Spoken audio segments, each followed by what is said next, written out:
it allows Marte to go focus on the outfield. It allows us to get a guy who's the best defensive third baseman in baseball. We think there's a lot of underlying metrics to where he is and what he's doing offensively to improve and get back to where he was a couple years ago, and really excited. Not every day you get a chance to get a guy that is an elite defender. No Filter Radio with Alan Cutler, brought to you by Quantrell Auto Group. QuantrellForLife.com. Jimmy, I think you're going to love this. Stop the tape, Jimmy. I don't want this ever recorded. Stop the podcast. Stop it. Jimmy, will you stop it? You're not listening to me. You're not going to stop it, are you? No, it stopped. It's already stopped. I don't believe you. I think you're lying to me. You're lying to me. Did you pull the plug? You can't reach the blank plug from there. I was wrong. Did you record that?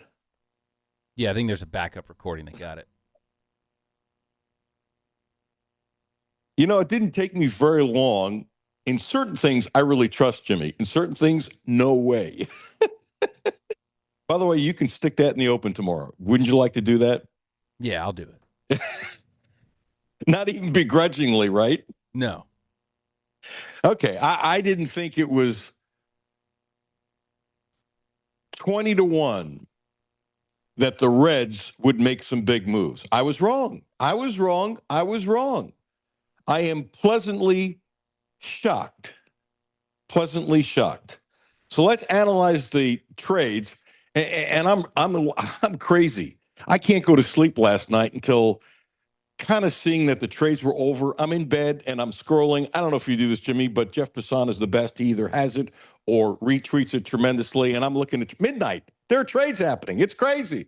And I'm like a lot of people who are geeks going, would you stop this crap? I want to go to bed. By the way, it just happened. If you're into baseball, Miller, a great young closer for the A's, just went to San Diego for 4 players, plus J.P. Sears, who I like this, never really turned out to be much. He was a Yankee farmhand, and he goes to San Diego. San Diego now has the best 2 relief pitchers on any staff. They got Suarez, who's great, and they got Miller. There's no 8th and 9th inning now in San Diego. They are all in. A lot of teams are all in. Until that trade, and I'm not stopping with this, the best team when it comes to improvement has been Seattle. The number 2 team, I think, is the Mets. And not because I'm from New York. Please stop it. They got the wealthiest owner with one of the top 3 general managers. It's an amazing combination. They gave up 6 players to get 3 really good relief pitchers because you better have a bullpen. The bullpen, outside of catching the ball, because you can't catch the ball, you can't get to the bullpen. Duh. But the bullpen, because I'm assuming if you get to the playoffs that you can catch the damn ball, unless you have a bad game. The bullpen is more important, I think, than the starting pitchers. I'm not saying starting pitchers aren't important because they're going 2 innings and you get in your bullpen in the 3rd inning, it sucks. Come on. There's a little common sense here in my love of baseball and if you love baseball. The Mets have totally returned the bullpen. Jimmy, you know who's in the top 5? Absolutely. And the Reds. Now, I got to be honest. The 2 names that they've given up in both trades, I don't know who the hell they are. I know a lot of minor leaguers. I don't know these guys. I'm not going to know these guys. I'm not going to study every minor leaguer. But I tell you what I do look at. The Reds gave up what is deemed by baseball their 9th best prospect and 10th best prospect. It says 2 things. They protected, like Stewart, the third baseman of the future, which is we'll get into in a second. They protected Stewart and their top couple of guys. When you can trade your top couple of guys, look, sometimes the 9 and 10 guy ends up being much better than your number 1 guy. It happens all the time. It's just the way it is. But it tells me a couple things. One, the Reds have changed. They're trying within a budget to go for it. Still not like the way I like, but much better. 2, I really believe that they've become so good at drafting talent that they will replace these guys. That's not a little thing. That's a big thing. And proof is in the pudding. Their farm system is so much better the last few years. And you know what? I give Nick Krall some credit for that, and I have in the past. But he's done some things that drive me nuts. But you got to give him and the organization credit. Fair is fair. Okay, so when they first get the third baseman from Pittsburgh, I haven't changed my thought on him in years. Now, Jimmy, I don't know if he's the best defensive player in baseball. I think that's just hype BS. Do I think Hayes is really good? Yes. By the way, you know what his father's claim to fame is? Oh, I'm going to get you on this. Jimmy, you know what his dad's claim to fame is? What's that? His dad caught the last out on a pop-up when the Yankees won the World Series. Dad Charlie was a really good dude and a really nice third baseman and did a really good job, by the way. And so this kid has been raised right. And they control him for a lot of years. His batting sucks. He bats really good in Cincinnati. His batting sucks. So there's a couple of things here. Kroll hinted that they think they can help his hitting by changing his swing a little bit. That's a gamble. That's a gamble. 2, he said that the Reds are number 13 in baseball when it comes to defense. I didn't realize they were that high. Still not good enough for me. If you've listened to me and the people who go back to me on 700 WOW when I did sports talks there for years and another station here in town, I'm a big defensive guy. I've been a defensive guy for a long time. A few years ago when I talked about the Yankees, they were like a slow softball team when it comes to their defense. Really, they were. And they've gotten a lot better. Still not good enough, but they've gotten a lot better recently. They suck, but that's neither here nor there. But they made an effort and they've gotten, but you got to be able to catch the damn ball. You really do. And so my first thought when the trade was announced, I'm going, I don't like this because perhaps their best prospect is a guy named Stewart who plays third base and just has been put up to Louisville and probably should have been the starting third baseman for the Reds next year. So my first thought is, what the hell are they going to do with Hayes? Seriously. Like, of all their needs, you're getting a third baseman who is a great fielder. I don't know about maybe the best defender in baseball. The guy he's a big-time fielder, and he helps tremendously and a really good guy. But Stewart's a much better hitter. And not a bad fielder, but nothing like Hayes. And I'm going, why are you trading in an area of strength when you have so many weaknesses? And it bothers me a little bit. But I like the fact that they did something. And here's what you don't know. Maybe they can move Stewart to first base or the outfield or something. But if Hayes is on your team, I don't see him moving to shortstop. He could. I don't see him doing it. But I found that fascinating. I mean, fascinating. And here's the thing. For Hayes, they got like 8,000 shortstops in their minor league system, okay? And you always trade from strength if you have it. Now, I don't know if he's going to be the best of the 5. I don't think they know. I don't think anybody knows. They make their judgments. They gave a guy named Stafora, who was rated number 9, and I've read about him in the past and how good he is. Okay, they got plenty of shortstop prospects. They gave up Taylor Rogers, who I think has a pretty good chance of being traded again because he's a veteran and they could trade him again from Pittsburgh. And so I like the trade because the Reds improved the Reds. I really do.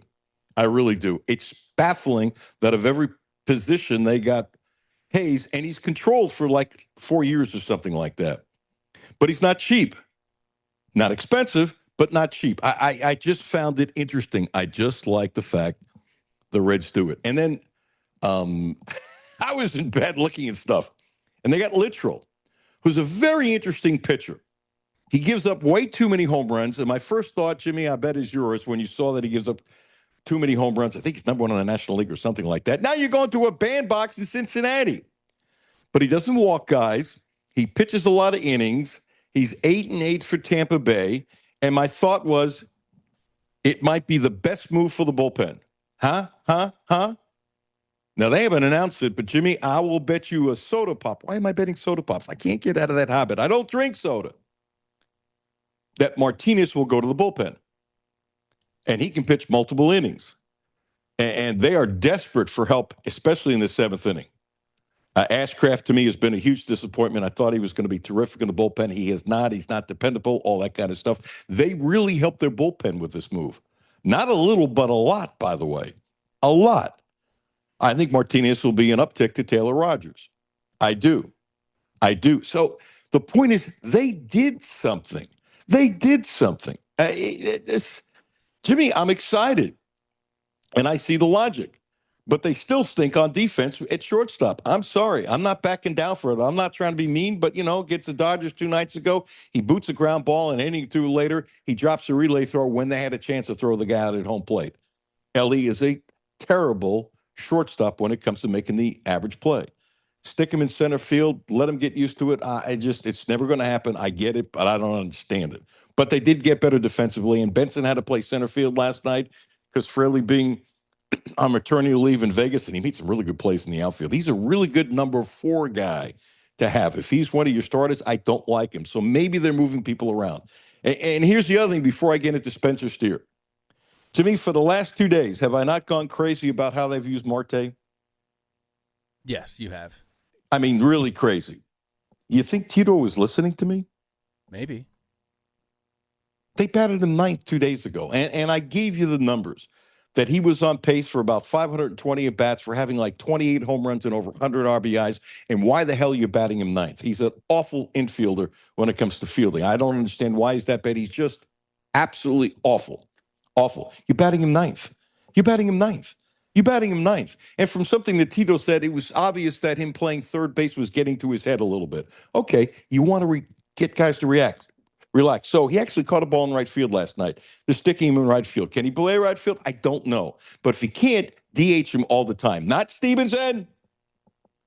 He's a better hitter so far than Stevenson. Stevenson's been around forever. Jimmy, did you see where they put him in the lineup last night? Did you see it? Did you see it? Did you see it? Where was it? 6th. 6th. Tito, I'm happy to help. I tell you what, me and Hal McCoy could be great consultants for them. I really believe it. Neither here nor there. I know you're laughing at me, but I'm good at this stuff. Do I make mistakes? Yes, I was wrong that the Reds going to make any moves. I know I'm in Lexington, but lots of stuff going on with UK football and basketball, but since this is so prevalent. Now, here's the thing about Steer. Jimmy, do me a favor, cue it up again and give me a thumbs up. I want to play this hit again. This is, in my humble opinion, I have not seen every at-bat for the Reds. I watch the highlights all the time. And just no filter. I don't get it on my TV, and I'm not buying it for cable. But there's a YouTube thing, if you're not buying for your cable, where you can get like 8-9 minutes of highlights. Really, it's a whole game. I'm not going to sit and watch, if I had it anyway, 3 hours of the Reds every night. I'm just not going to do it. But with the highlights and read everything, I know what the hell is going on. Jimmy, you got it? Yep. This is a beautiful thing. Runners go and suck to center. Outman flying back. Off his glove. The Reds lead. Hayes scores. The wave for Stevenson. Steer to third. The throw. Save. A thriller to deep center. And Steer has the Reds on top. I got to tell you, Sadek, that's a great call because he's going crazy, but he was still in control, and his pitch was really, really good. So here's the thing about Steer. 11 pitches. 11 pitches. And he said after the game he knew that Sheehan, the pitcher, was trying to get him out on a fastball, a high fastball, because he's had difficulty with it. This is thinking. This is thinking. It's really good of what he did. And he hung in there. I don't know what percentage in baseball this year where guys have gotten a hit off 11 pitches. Jimmy, I'm going to guess it's under 2%. Wouldn't you guess that? Yeah, I think that's a safe assessment. Yeah, I do too. I do too. I mean, it was absolutely spectacular, hanging in there, pitch after pitch after pitch after pitch. Now, it almost was a spectacular play in the outfield. And Francona, after the game, said if he would have caught it for the Dodgers, which would have won the game for them in all probability, he would have cried. I really like that soundbite. So the Reds finally got a little luck after all that. But think about it. 11 pitches. 11. It's incredible. And Sheehan was doing really good. The first 11 batters he'd faced, he got rid of 10 of them. Now, I want you to listen to this. This comes directly from my buddy Hal McCoy's column. The sequence. Jimmy, tell me this is not beautiful. He fouled the ball off, strike one. Then a ball. Then a ball. Then a foul. It's 2-2. Then a foul. Then ball 3. It's 3-2. Then he fouled the ball off. He fouled the ball off. He fouled the ball off. He fouled the ball off. And then he had a triple. I'll go one step further. I don't know what the heck the best at-bat is in baseball this year. Wouldn't guess, not going to do the research. Jimmy, I'm going to say there weren't 15 better at-bats in all of baseball this year, and I'm going to guess there weren't 10 and maybe not 5. The score was 2-2. Steer won the game. just as a wild guess, do you think there have been 5 better at bats in baseball this year? When you have a 3-2 count, you have fouled off 1, 2, 3, 4 pitches on a 3-2 count, and then you hit a triple. Do you think there have been 5 better at bats to win the game? No, I don't think so. Collectively, with all the situational stats there, no, I don't think there's been five more. And by the way, the little thing, they brought up Lewis May, who I really love, and I've told you that, who throws like a gazillion miles an hour, and he's a big man, a strong man. He just needs the pitch, so that's good. So I got into the Reds. I really do. I think this is great. Littrell is coming in, and his ERA is 3.72, and he pitches a lot of innings, which saves your bullpens, which is kind of a quiet part of this. There's no question about it. A quiet part of this. I like what they're trying. They're trying. Okay. When someone passes, I don't know about battling in this, but sometimes I don't know where to put it. And this is a person quietly was loved by a lot of people. A photographer. Anybody who's ever gone to UK games, you saw Chuck Perry. Chuck Perry, I don't know how many years, battled cancer and chemo and came back and had an attitude. And he was gone from Upper Arena for quite a long time and then showed up and got hugs and all kinds of stuff. A very religious man, a very kind man, a kind soul. Around press row, everybody loved him. He was always positive. Jimmy, there were a couple times when I was ticked off at somebody and he saw it, he'd come over and say, "Hey, you okay?" Not that my face isn't that tough to read. He gave up money at times just to stay around and shoot UK basketball and football and stuff like that because of his love of the sport. Occasionally, every now and then, he'd walk up to me and say, "Here, take a look at this. Have this." He would take a picture that nobody else would take of me that meant something. He knew it meant something. He would just give it to me. That's not why I'm saying it. I'm just saying he was a sharing, giving person. Rest in peace. Oh, man. Didn't have a mean bone in his body. You know, our guests today, Darryl Bird and Jeff Drummond, I'd be shocked if they don't feel 1,000% the same way. And I have this thing, I probably say too much. Oftentimes when you lose somebody, nice things are said when sometimes it's honestly a bunch of BS and you know it. I could go on and on about Chuck Perry. And I get it that a lot of people don't. I would think most people within the sound of my voice are saying, don't know who he is. And so you're saying, why am I spending my time on the show doing it? Because he was a Kentucky guy. And he loved Kentucky sports. And he cared about people. And he was everyone's friend. And so God bless Chuck. As a matter of fact, I'm amazed he survived this long based upon what he went through years ago and years ago and years ago and years ago. So I don't mean to be a downer. I think his life needs to be celebrated. And I need to change really quickly, don't I? We're going to get to UK in a second. But I do want to play one soundbite from Joe Burrow. This is turning too much into a Cincinnati thing, but the NFL is about to happen. And when Joe Burrow says this, he's not BS. I really buy it. Training camp's going on with the Bengals. And this is what Burrow said about what he's doing right now.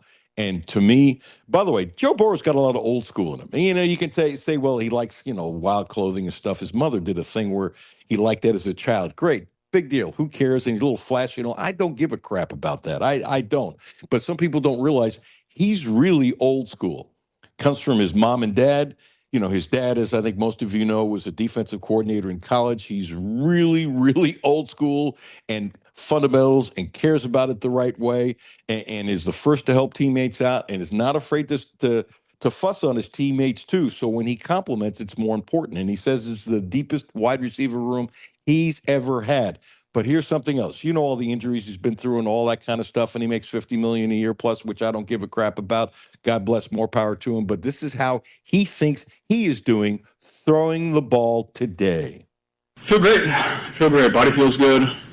Best I'm throwing it in several years, so I'm excited about that. Excited about where our team's at too. A lot of young guys stepping up, making plays, so very optimistic. Jimmy, I think that speaks volumes.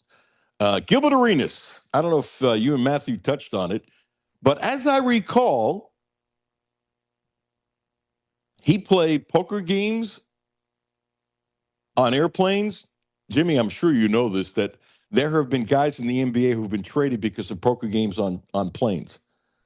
There's a player who I'm not going to mention because I don't want to get sued because I read different amounts, but owed a teammate, we're talking $40,000, $50,000, so the story went, and it got so contentious they had to trade him. And so in the back of planes in the NBA, some of these guys who have a lot of money don't know how to handle their money.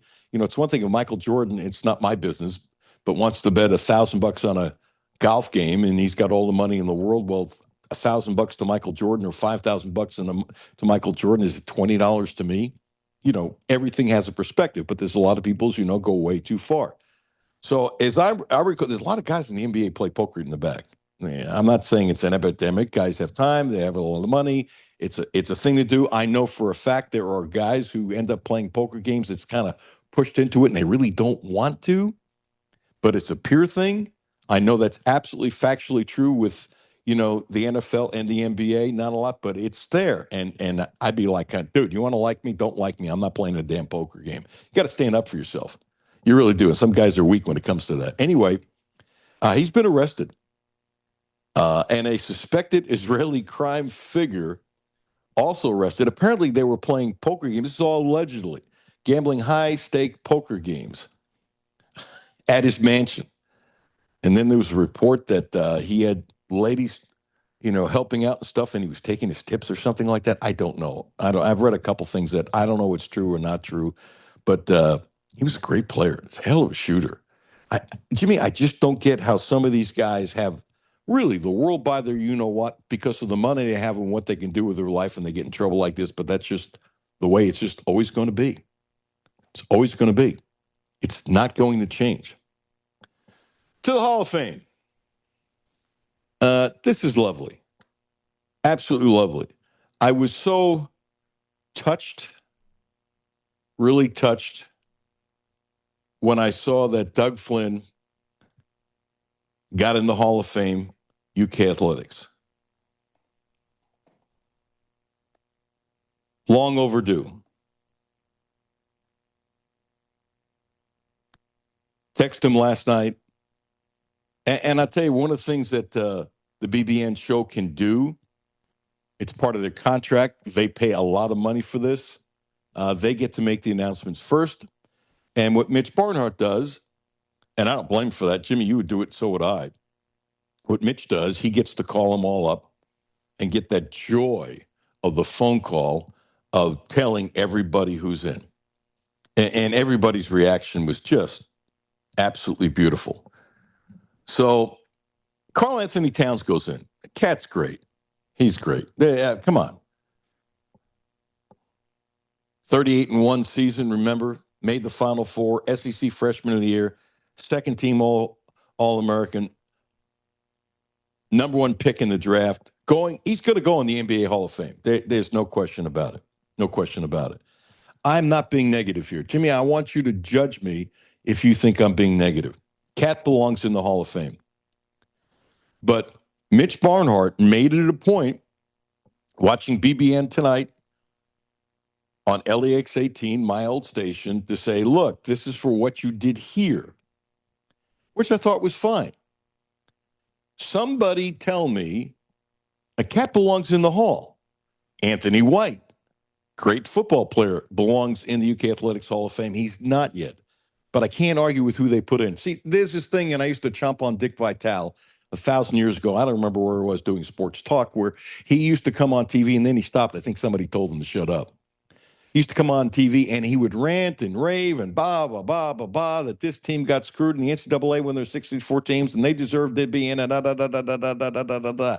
And so I did something early on that became more popular. I'm sure I wasn't the first, but I did it and basically said, okay, you want X team to come in? Great. Who the hell are you taking out?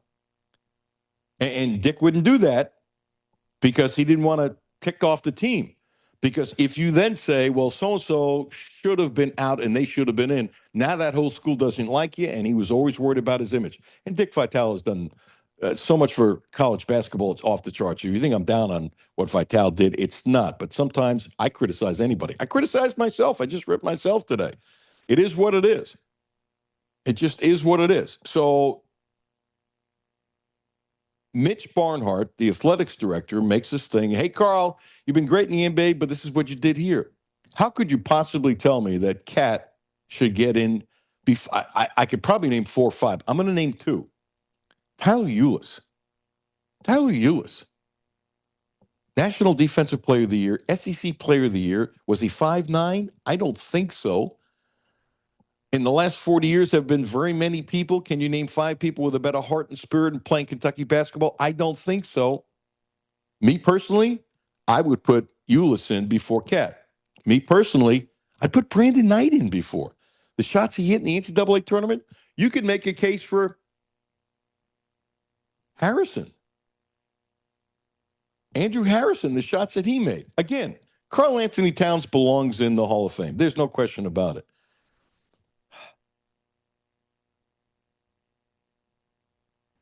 Jimmy, I'm going to wonder about something that I shouldn't do.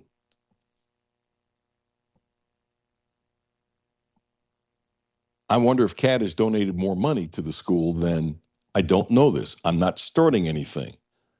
But when you donate money, you become closer to the administration. They like you even more. I wonder if Cat has donated a bunch of money. I'm going to guess he has. Many others probably have too. I don't know.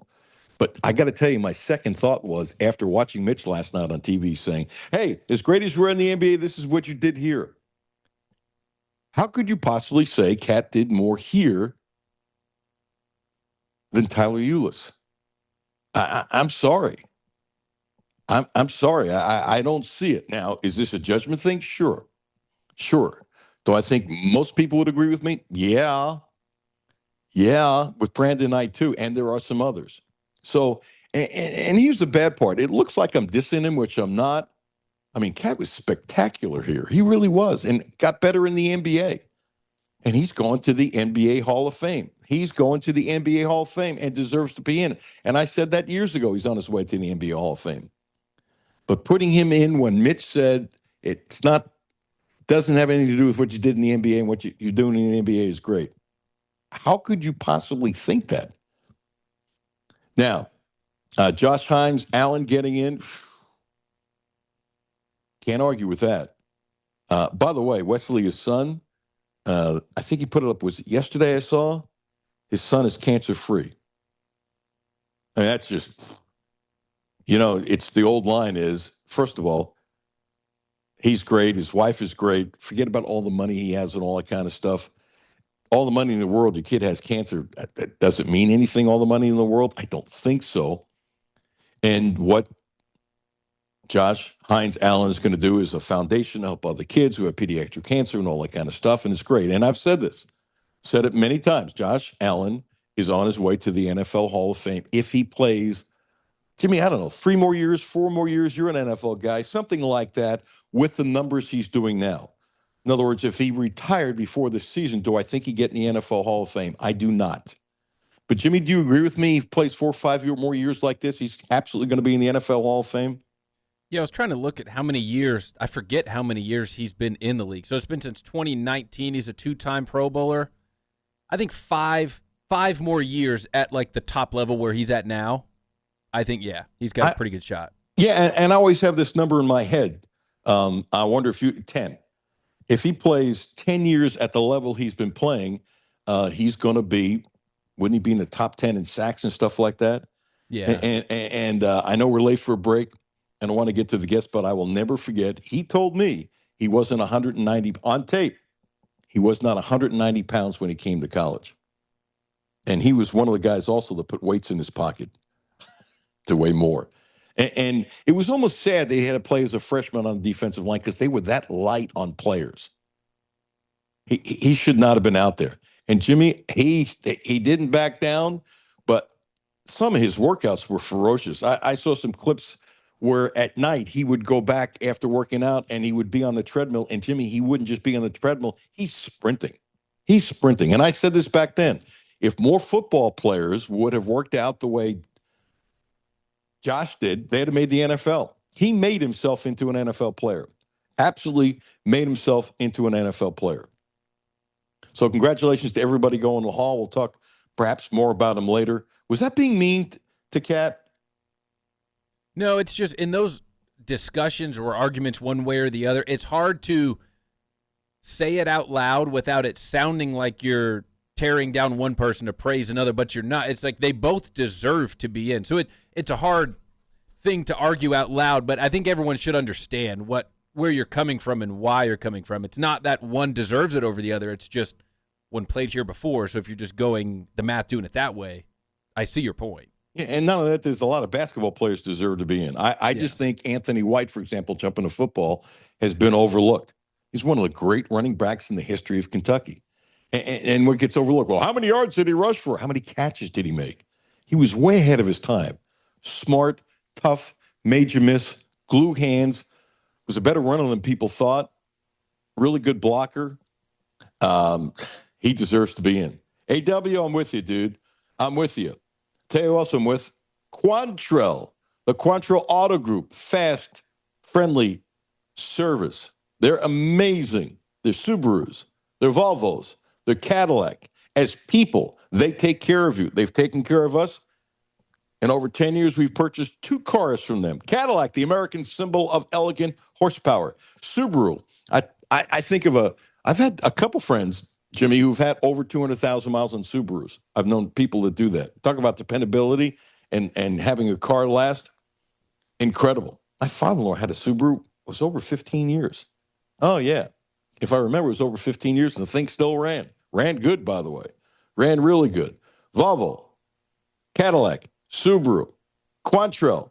Check them out. I trust them. Go down there and say, hey, Cutler was talking about you on the Alan Cutler Show on 1300 AM, 92.5 FM. No Filter Radio with Alan Cutler, brought to you by Quantrell.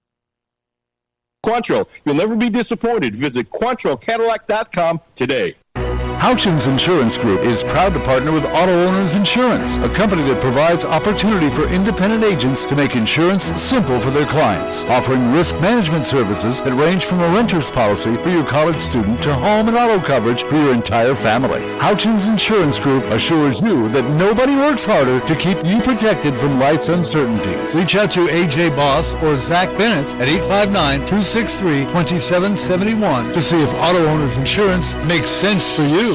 Hi, this is Patrick DiGiacomo, and this is why I would recommend Republic Bank. So, when the bank manager brought me over just to show me how their ITM works, he hit this button where an actual live person came on the screen, and she was so kind and helpful, and it just made me feel like, wow, I'm not dealing with just a machine, I'm dealing with somebody that's actually paying attention to what I'm doing, and it made me feel really good. And that's how Republic Bank helps their customers go from living to thriving. Learn more at republicbank.com. Member FDIC. The Reds and Braves are racing to Bristol Motor Speedway for the Speedway Classic. Listen live to this one-of-a-kind event on ESPN 92.5 FM and 1300 AM starting at 6:45 p.m. Saturday. Presented by Clark's Pump and Shop. Return, refresh, refuel.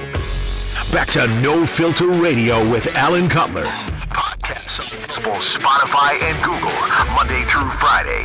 Yeah, I think that's improvement for sure. You know, the additions we've made and who we brought in the portal, from an attitude standpoint, from a professionalism standpoint that's there.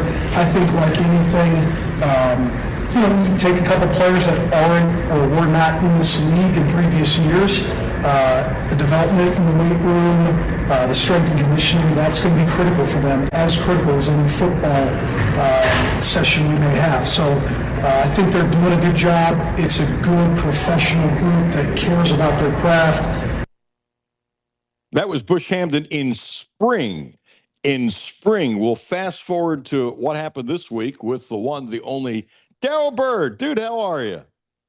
I'm doing well. How are you, man? You know, for an old geezer, I'm getting better. Eyes getting better. I consider myself lucky and blessed. It's football is here. It's beautiful. Daryl, give yourself a plug. You've only been the general manager of the Catboys for like 80 years, 70 years. It's been a long time. 75, actually. Not quite. My first year, I had a great symmetry. My first year was the summer before Al Mummy's first season and Tubby Smith's first season. 97. Oh, wow. That's an interesting time to come in. I knew it was around then, but I didn't know specifically. Yep. Yeah. I'd covered UK before that for the paper in Elizabethtown, but actually taking over to Catballs was summer of 97. You've seen a few things. By the way, before I forget, give a quick plug because it's the perfect time for people to get your football yearbook, which I haven't seen this year, but I've seen it many times in the last 40 years that Oscar started, and hats off to Oscar for that. You can get it now, and it's the perfect time for you to sell some, so give yourself a plug, please. Well, I appreciate that. It's shopcatspaws.com is the easiest way to do it. We'll have it shipped out to you usually later the same day once the order comes through. Lexington area, the Joseph Beth out has them. Kentucky branded, Barnes and Noble, they're in town, all over the state, Barnes and Noble. So we're out there and about. Good. And I hope you have great sales. It's worth it, folks, because I'm sure it's as good as it was last year. It's worth it. I'm always been amazed all the stuff you cram into a book that's almost like a Bible. Yet you say you can't read it all, but I always ended up, I didn't read the whole thing in one night, but I would always go through it, and it's really, really good. Okay, let's go to that. It's all true. You're welcome. Whoa, did you hear that? That was a thunk. Picture of my family just fell, but not on the floor, so it's not bad luck.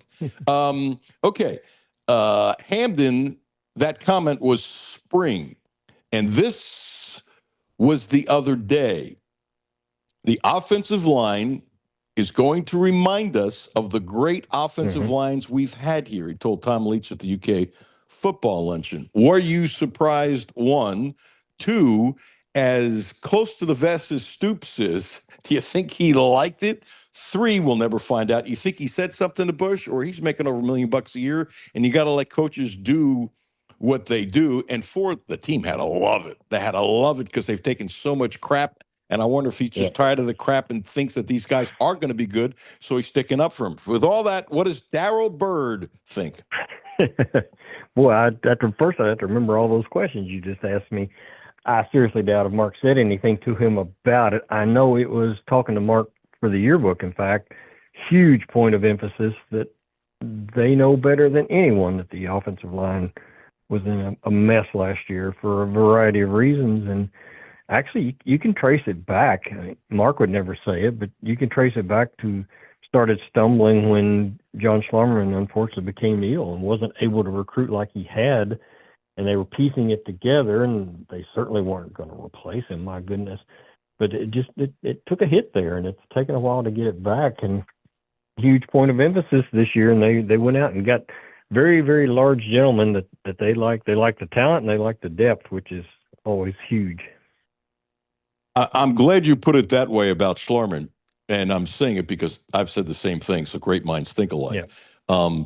It's a cruel thing, but you know it goes on, and it does go on. Yep. And I'm not ripping anybody, but the year before he passed, from that recruiting class, and maybe the one before, whenever it was, people knew that he was sick, which scared the bejesus out. It was John Schlarman, who I always said would have played in the NFL forever if he had good knees, even though he was light, because he was so good and so smart, such a technician. And as you know, we all knew him. I mean, what a great guy. But the cruel part of it is other teams used it against Kentucky, and their recruiting fell apart. And what you can do now in the transfer portal, you can refix an offensive line or any position, obviously, as everybody knows, much quicker. But this was a thing that slid downhill for a couple of years, and all of a sudden Kentucky had kids that Schlarman would not have recruited if he was healthy, and the line fell apart. And, this is an awful thing to say, but if he was still living, I think Kentucky would have become consistent in having one of the best offensive lines in the country. I give you that. Yes, I agree 100% on the fact they would not have had any kind of dip whatsoever. You're right on that. He had a way of And just you're right. You're too about the negative recruiting. I guarantee it happened. However subtle, some subtle, probably some very blatantly open about it. It was used against them. Yes, it was. Yes, it was. Which is cruel But I do and find it whatever. interesting. I asked Mark. Go ahead. No, go ahead, Jarrell, please. I was just. It's kind of the offensive line. I mean, they got a bunch of guys out of the portal at not just O-line, but all positions, and mixed results last year at best. Mixed results since the portal started. Some really good, some not so good. I asked Mark Stoops, I said, I mean, it's still completely insane how everything functions, how you can just pick up and transfer anytime you want practically, and having to rebuild your rosters every year. But I said, we're 4 years deep into this chaos. Is it not getting easier? But I asked him I said, are you figuring it out? Because you've gone from recruiting kids for 3 or 4 years and seeing the family and having the entire family on campus to doing it in 30 days, and you better learn what you can. And he said, yeah, we're getting better at it. I mean, you take some lumps, everybody has, but they're starting to figure out that this is how you speed date a transfer portal guy, and you learn so you don't get surprised by something once on campus. Especially, I mean, you can see the game film. I can say, okay, you can get from point A to point B. I get that. Well, what kind of a dude are you? Are you good in the locker room? Is there a reason you're transferring? Reason the other team didn't fight really hard to keep you? It's just a learning curve, and they 4 years into it, they feel like they're figuring it out. I never used that term, and I don't know why. God bless you for doing it. It's speed dating. It's there's no question it's speed dating, and the coaches that get good at it quickly are the ones that are going to win. Yeah, you got to have money behind you and stuff like that. But if you're going to have money and you don't speed date properly, like Kansas in basketball and Kansas State in basketball, and there were some teams that had the money but did a lousy job speed dating. Yes. Yes, they did. Yeah, the Kansas basketball took some players and I know look around like UK's like, yeah, no thanks, we're good, but they did. Yep. They got what they paid for. Yep. Is it possible? Like, this is what I've said forever before all the hype that came on. I think the offensive line will be much, much better. Will it be good enough? I don't know. But I do know this. And one of the kids that I've been pushing, because everybody's been pushing Pete for good reason. My gosh, he's a mountain man, and he stands for everything right. And his belief in human beings and not being afraid to struggle and wanting it tough. It's wonderful, but nobody talks about Josh Brown, and I keep on talking about it. The kid is ridiculous. He's absolutely ridiculous. He started every game the last 2 years at Arkansas, and he was either second or third team All SEC. This is a really good football player. This is a guy who thinks he's going to the NFL, for crying out loud. He's much better than anybody had on the line last year, and I don't know if he's the best offensive lineman. And so I'm saying, okay. And then Stoops was bragging on the strengths and how much they improved and how he put pressure on his strength staff. And he made a point of saying how much he likes his strength staff, but he put pressure on them. And that's good. You work with somebody for years, and sometimes you go into your boss and said, you're going to have to change. You're going to have to do this. That's exactly how I read it. The positive way with that. And I'm looking at these guys. They got big Homo sapiens. They have that. Just because you're big doesn't mean squat, but they got big human beings on the line that are much stronger. And he was bragging on Jalen Farmer being like, what did he use? Cut or whatever, just really strong. So I don't know. Do you have a feel? I know it's going to be better. Will it be as good as the Big Blue Wall? We'll see, won't we? I don't know if I was a coach, I'd go out there making that comparison this early unless I was pretty confident about it. But the thing that gets me, everybody, gosh, it's changed so much from the time you and I started doing this. These aren't just 300-pound offensive linemen. These are athletes. I mean, you look at the Josh Brown kid you're talking about is 6'6", Pete's 6'8", we're really 6'6". I mean, these guys, it's important on the O-line because you get your arms extended, you're 6'6", you're going to hold off somebody. You've got long arms, you're that big. You're going to slow down that pass rush considerably and not just open up holes for your guys to run through, but to protect your quarterback, for crying out loud, which was a disaster last year. I'm going to guess without knowing, but the guess is obvious that Kentucky's going to be run the ball left a lot this year. Yeah. and they've got guys in house that can do it. Yep. I don't want to. This isn't Chris Rodriguez or Benny Snell, but they've tried to reload the roster with powerful running back like they used to. That's worked so well for them. I was a little surprised when Stoops the other day called McCowan, the transfer from Oklahoma, a big-time player. That for him is a really flowery comment. He doesn't usually say those kinds of things. I remember I listened to one, and I stopped. My eyes got big. Really? Stoops just said that? And the kid obviously had some off-the-field problems, but they have checked him out, and they think he's learned from his lesson.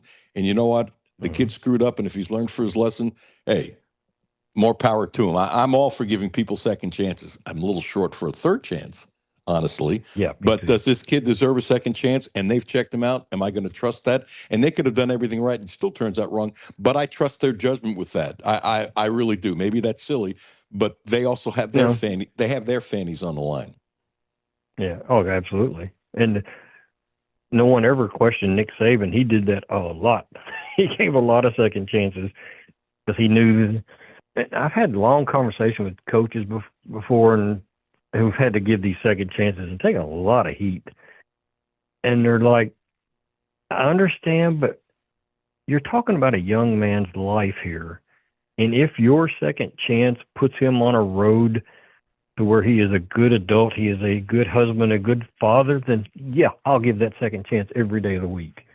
If there's a chance that this one chance could turn this kid's life around forever, you better believe I'm going to do it. Daryl, and I'll take the heat right now for doing it. I'm sorry for stepping on you, Daryl. The you mentioning Saban is obviously the perfect person to mention. And here's the other thing, which is what you're telling me. Saban trusts his own judgment and his research and stuff like that. And he wasn't afraid to stick his you-know-what out because he did his homework. I believe now Stoops and his staff are making the calls and doing their homework. And so therefore, as they've revitalized what they do and rekindled themselves, I will trust them with making those decisions. Yeah, I do too, because Mark's the first one to say last year is not acceptable, and that's why I turned the roster over as much as I did. I had to make that change to basically overhaul everything, and this is what we're going to do going forward. And like I said, he's happier with the financial situation in that regard, so we'll see. You probably come back to the same thing I do. We can talk all day. Are they better? Yeah, of course. I think they're a lot better when you look at this roster and look at the various position groups. Is it going to show? Are they still going to be 4-8 because of that outrageously ridiculous schedule they have to play? And that's a possibility. They could be 50% better, and nobody will ever know it unless they're paying a lot of attention. But if they're not good enough, so rough. Again, I'm stepping on you, Daryl. I'm sorry. I know. No, if they're not good enough because the schedule's too tough, then they're just not good enough. Because my thing is, you put this team in the ACC, and I'm not knocking the ACC, but they finish third, maybe. Yes. I would think. Maybe second, maybe fourth. Yeah, and so if you say that, and then they're going maybe to like a bigger bowl game they've gone in how many years? So this is where you play. This is where you made your bed. And if they go 4-8 and they really are better, then they're still not good enough, and they have to retool. But I would hope, and I think Mitch is smart with this, if they're playing much better and they end up being 4-8 and they don't quit like they did in the Louisville game, and you can tell they're much better, there shouldn't be heat on Stoops. There really shouldn't, for two reasons. One, it's $40 million.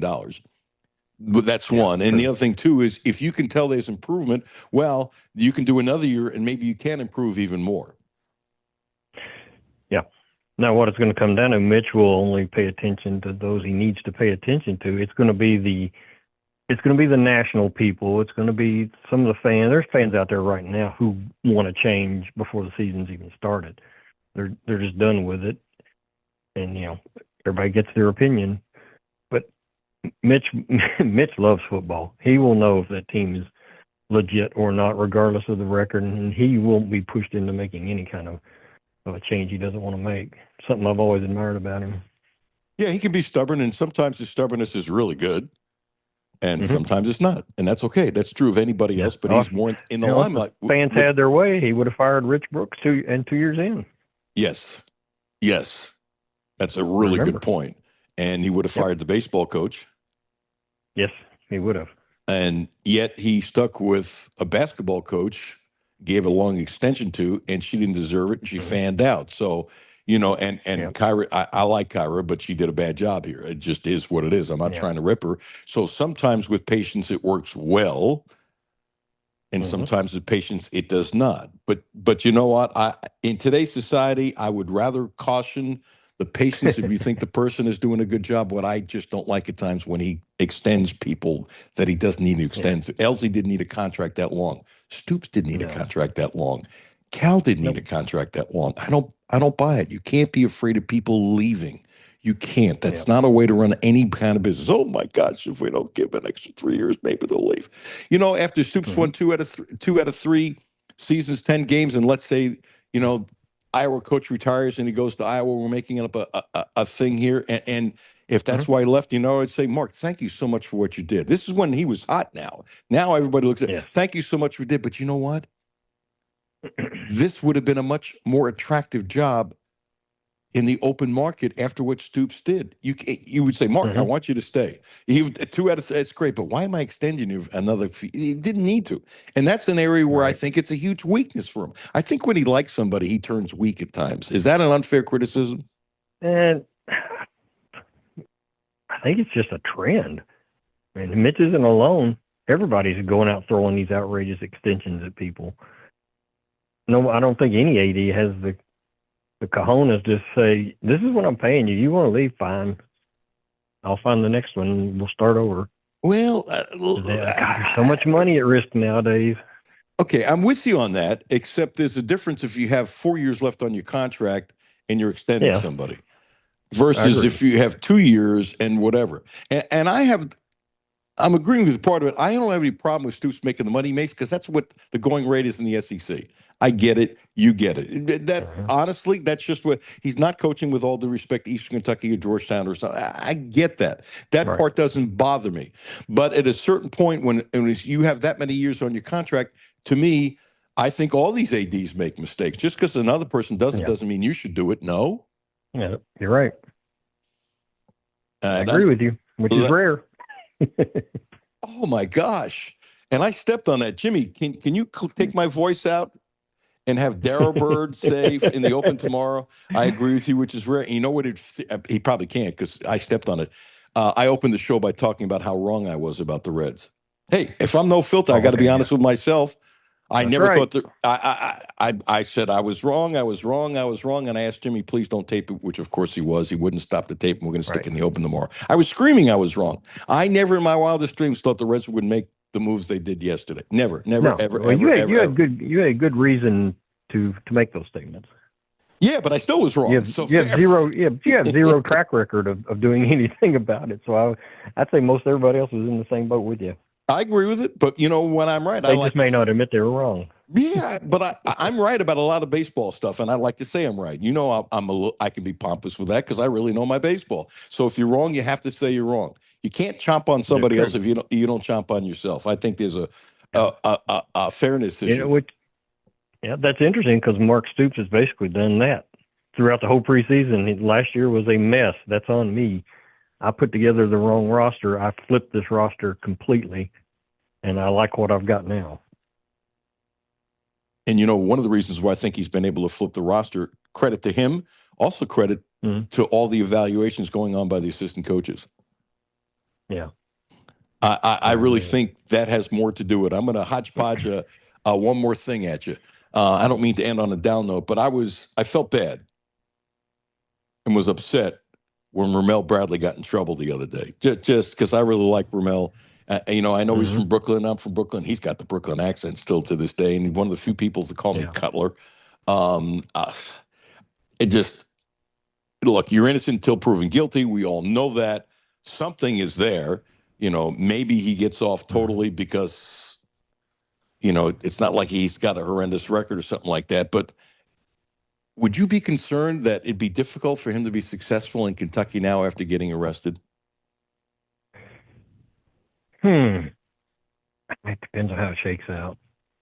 It really does.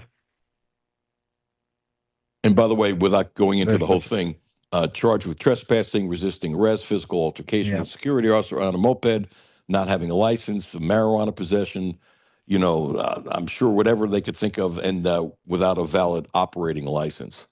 So, none of this is in jail for 1,000 years, but they sure stacked everything on. And I'm guessing if you're resisting an arrest, the officer is going to come up with everything they possibly can to tag on there. That's not unusual. Right, true. And by the way, smart, but yeah, it'll depend how it shakes out. This is a very forgiving society, especially not just Kentucky, but all fans with their sports heroes. Very, very forgiving, and probably more forgiving than they are with if it'd been just a normal person, so to speak. All right, Darryl Bird, your last take on anything Kentucky football or basketball, and I have one other quick question that's in your cranium that I haven't touched on that you just want to go, wow. You better have something after that build-up, Darryl Bird. That was quite a build-up. Gosh, patience isn't the right word, but if you're going to criticize the football team this year, you're going to scream for a coaching change, at least pay attention. Don't just sit back and do nothing all half the season. Look, they're 3-8, time to fire him. Pay attention to what's going on out there and make a legitimate call on whatever stance you want to make on social media using a fake name and hiding behind something you'd never say to Mark Stoops in person, face to face. That's that. That's really good. I will dub that Darryl Bird, voice of reason. That's really good. I like that. Seriously. Darryl, give yourself another plug for your football yearbook because I know now's the big sales time and now this time people should get it. Yes, it is. I appreciate it. It's 112 pages start to finish. ShopCatsPaws.com, again, is by far the easiest way. Order right there, and we'll get it shipped out the door that afternoon or the very next morning. And following you online and how to read you. On Twitter, it's at Darryl Bird. That's easy. It's not Twitter anymore, is it? How old I am. Catspaws.com is our website. Getting ready to rev back up the magazine as well. Right ahead of 2 weeks before the season opener, we kick it back into full gear. All right, voice of reason. Get off my phone. Seriously, I really appreciate your time. It was really good stuff, Darryl. It's always fun man. chatting. It's always fun chatting with you, dude. All right, man. Take care. Thanks. Have a great day, Darryl Bird. Jimmy, I like his voice of reason, wasn't it?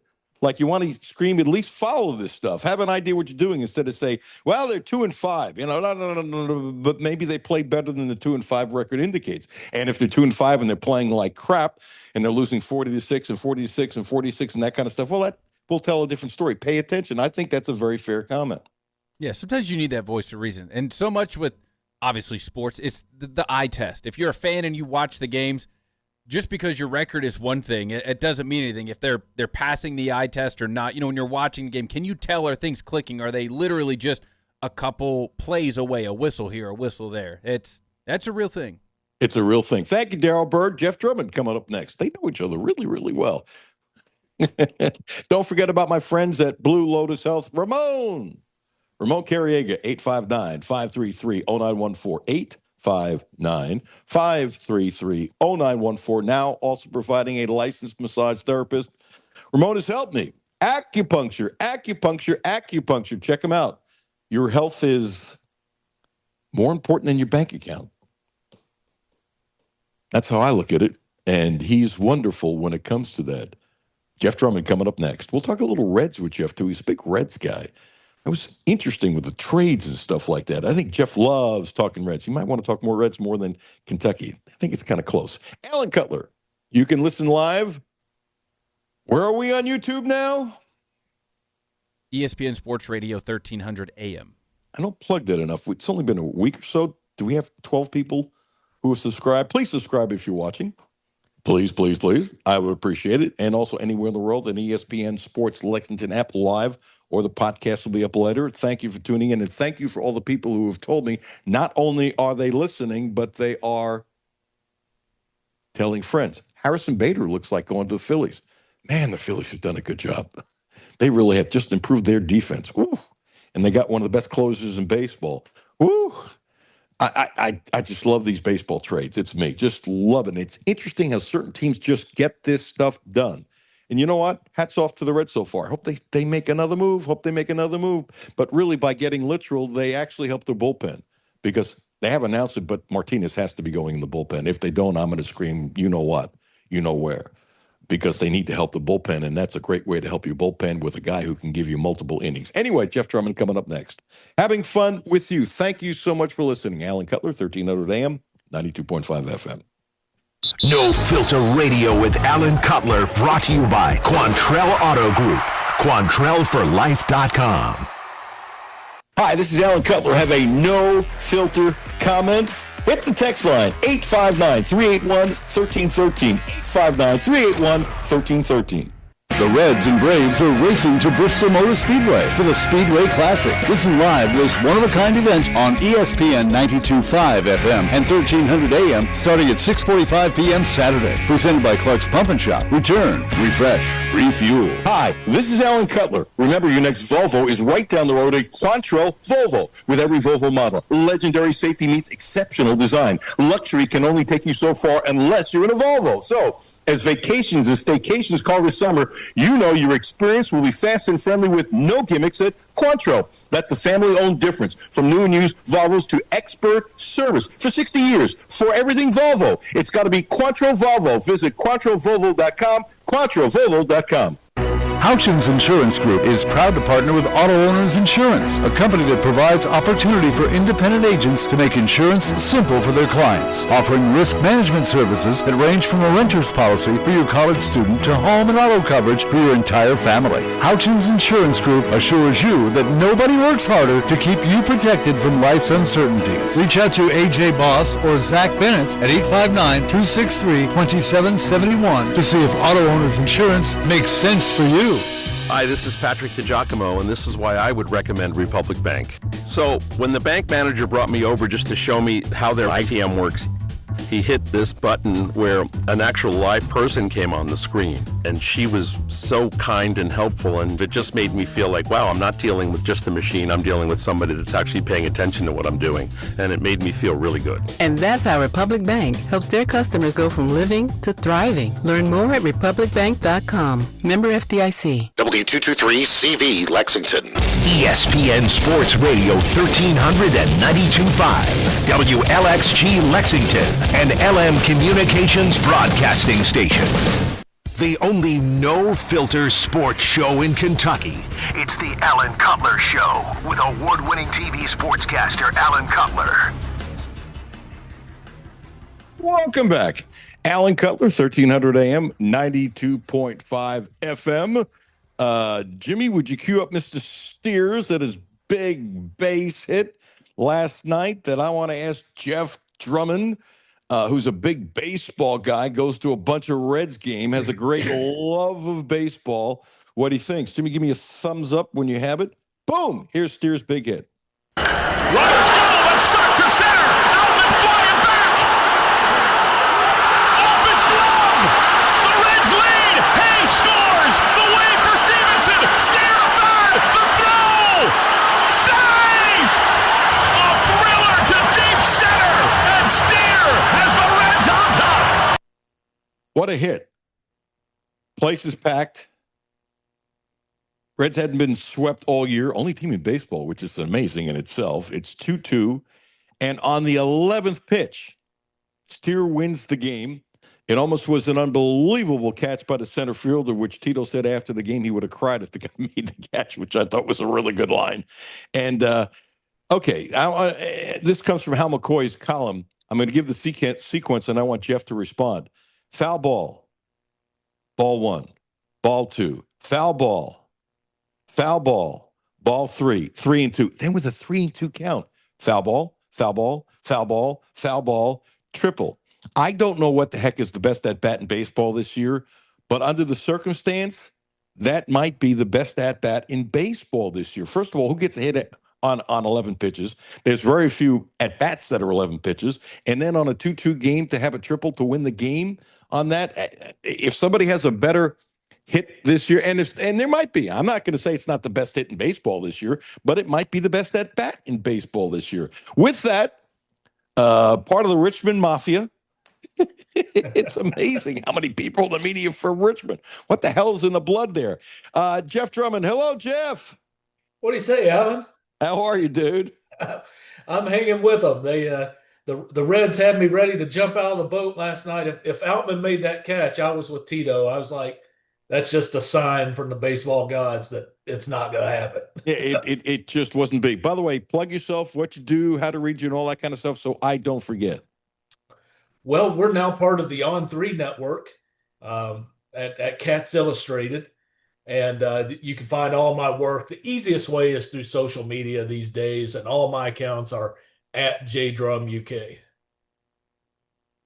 Are you excited about the Reds? And are you like me? I had to open the show by saying, I was wrong because I never thought the Reds would make any big moves. I was just wrong. And I don't know who these two guys are. Maybe you are. And it's really almost not that important. But important is in two deals, they gave up their 9th best prospect and 10th best prospect. In the old days, they wouldn't have done that. And so do they now trust that they can keep on drafting more good players? Because they've done a really good job of it the last 4 or 5 years. There's no question about that. Now the fruits of their labor are coming back. Or is the old man allowing them to spend more money and going for it? Maybe it's a combination of both. Maybe the old man who owns the team can see that they're doing better. Maybe he wants to spend more money because he's, his shot clock is winding down. I'm old. He's older, that kind of stuff. Nobody lives to 100. Maybe somebody does that. He wants to win now, so he's more willing to spend money. I don't know, but it's interesting what happened yesterday to get literal.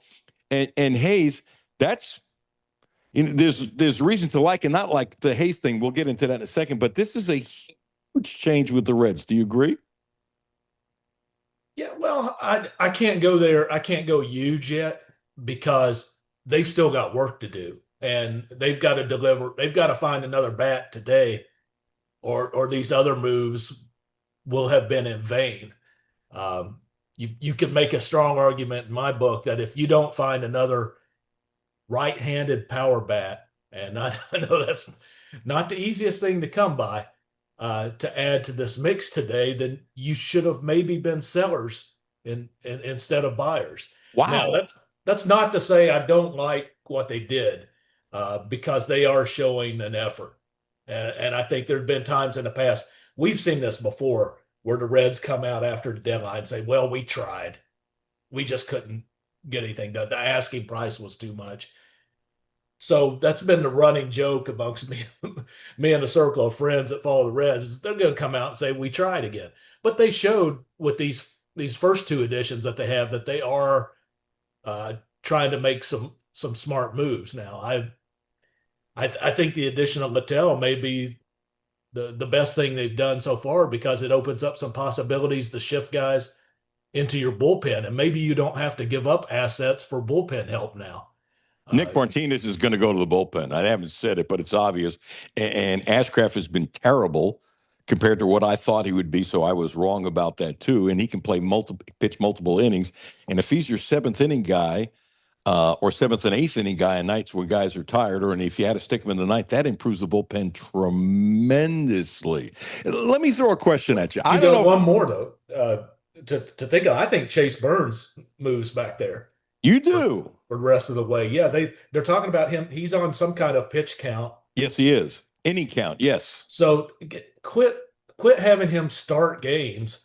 Use that pitch count towards the back end of the bullpen where he can strike out. He can come into a situation where the Reds are in a bad bind and strike out all 3 guys he faces. That's where he needs to be for the rest of this season. I'm not saying long term, but if Hunter Green is able to come back and be himself, you've got the starting pitching now. Would you put Burns in the bullpen before Martinez? I probably would. Interesting. Given that you can't send him out there to throw 100 pitches, every start, and you're going to get towards that pitch count situation. So why not use him 3 or 4 times in place of 1? Okay. I did not think they would do that, but if they end up doing that and leave Martinez in the starting rotation, that's a big improvement in the bullpen. So if they do that, that's fine. I still think fine.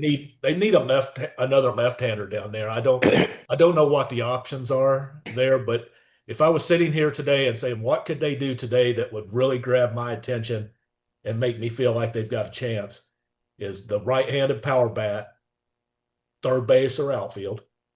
And well, wait a second. You can't put you can't get a power bat in third base. You just got Hayes. We're going to play Hayes. Well, yeah, but this guy could be a DH. I'm saying that it doesn't specifically have to be third base. Okay. Because Hayes is going to be there to improve the defensive outlook. And I do think I'm kind of an optimist with him. I think he's going to hit better than he has so far. He's always hit pretty well in that park. And he's got a good bat. I can't figure out why he's so bad. I saw where he's got a 59 OPS plus, and not to get too deep into baseball geek stats, but that's really, really bad. That means, the average player is about 40% better than him at third base with the bat. But his defense is so good that his overall WAR right now would rank third among position players with the Reds. And that just completely blew my mind. Oh, I wouldn't have guessed that. Didn't know that. Wouldn't have guessed that. He's got a 1.2 WAR with a 59 OPS plus, and I've never seen that before.